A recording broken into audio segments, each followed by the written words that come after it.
This is my topic 12 video response. It was interesting this week to get to behaviorism. It's definitely a well-known and important part of early psychology, and so it was cool to get into that. Pavlov and conditioned responses, that is probably some of the best known psychological work around, just known by the general public. And that, it's always interesting to talk a little bit more deeply about that.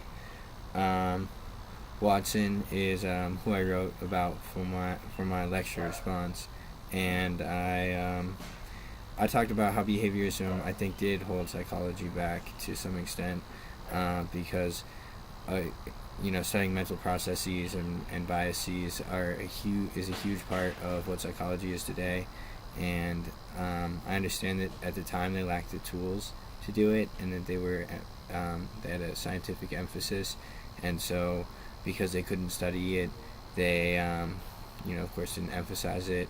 But I think that was kind of an oversimplification.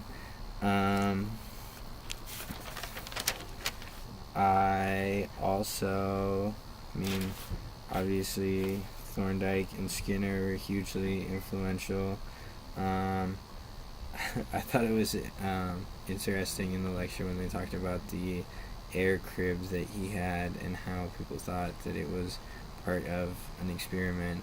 But I also think it is interesting because it illustrates the kind of different ideas that people had back then, and people were really trying some off-the-wall stuff just to see if it worked or see if it did anything. And if it wasn't for people doing things like that, we wouldn't have come as far as we have. So that's really what stood out to me in the lecture. Thank you.